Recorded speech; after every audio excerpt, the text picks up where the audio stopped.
morning, traders. This is your Forex market commentary brought to you by ECN. Euro selling pressure was exhausted during the later part of last week's trading session on a disappointing U.S. non-farm payroll and unemployment print. However, the bear continued to hold strong on the euro fundamentals as Mario Draghi, ECB president, instigated a more aggressive stand on easing policy to fight against deflationary pressure in the euro. I hope that this commentary can provide you with insight into positioning your trading strategy. First, in line with this discussion, we're going to break down the euro-dollar pair on the hourly time interval on the technical front. The euro-dollar market reverses bullish momentum on a more dovish ECB rhetorical during last week's trading session and touching a 5-week low at the 1.3680 zone in the later part of last week's trading session, before bouncing back to the 1.3698 zone. The euro-dollar price action showed little reaction upon the release of last Friday U.S. non-farm payroll number that missed expectation by a moderate margin, while U.S. unemployment rate remained unchanged, with forecasts expected to tick lower. This missing expectation helped exhaust the euro selling pressure and allowed the pair to consolidate into this week's trading session. The Bollinger Band map on the euro-dollar trend line indicate early sign of a narrowing in volatility at the beginning of today's trading session, as the area of the Bollinger is undergoing a compression. However, the overall undertone on this cross continued to remain bearish, and this is validated on the RSI, which has supported this bearish bias as it continued to trade under the 50.00 price value.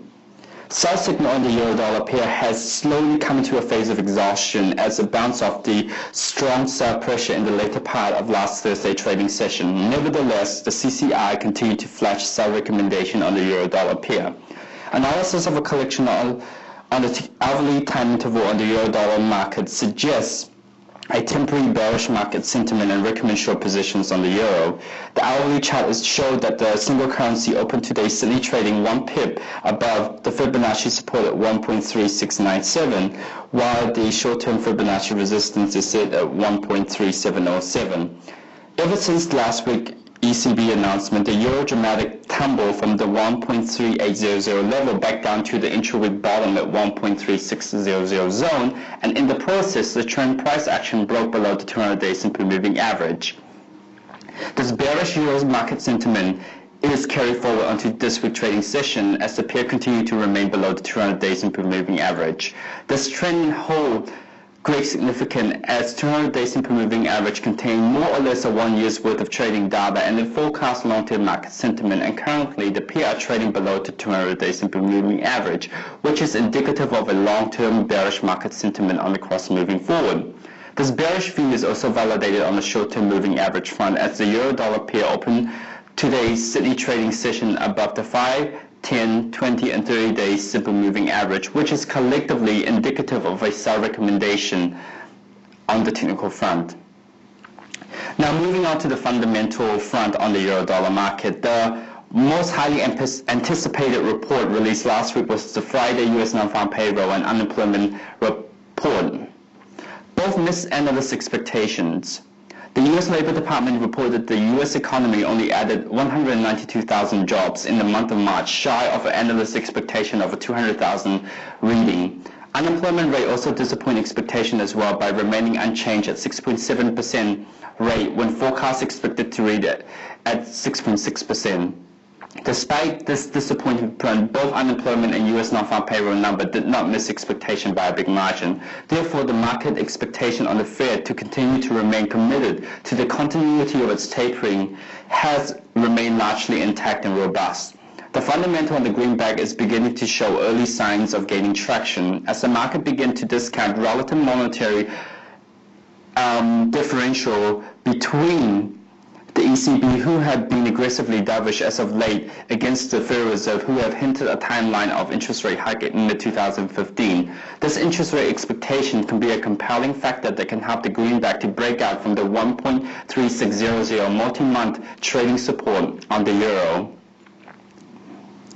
The second factor that strongly supports this greenback bullish momentum is a risk aversion by which the US dollar is the beneficiary of, considering its status quo as a safe haven currency.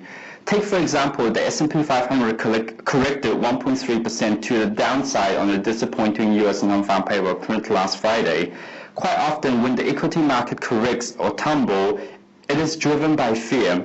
The pending question is how big is the fear in the market and whether it is large enough to sustain a follow-through in this risk aversion. In most cases, it doesn't develop into a full-scale risk aversion unless there's a major shift in fundamental outlook on risk appetite. This week is relatively quiet compared to last week in terms of the number of market-moving reports that will impact the euro-dollar market. On Wednesday, the market is looking forward to the FOMC meeting, and a lot of volatility is often generated around that meeting. Thursday, the U.S. will release its initial jobless claims, coupled with Friday, the Michigan Consumer Sentiment Forecast to read at 81.0. The U.S. PPI month-on-month is also forecast at 0.1%. Over crossing the Atlantic in the Eurozone, last week's ECB meeting was a game changer on the Euro fundamental outlook.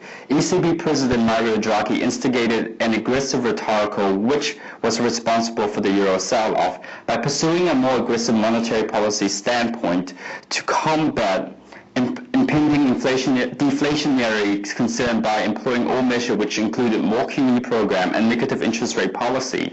The market revised its outlook on the single currency. The bank continued to hold its main refinancing rate at 0.25% at a time where CPI reading slowed to 0.5% in March, the lowest seen during 2009 at the onset of the European recession.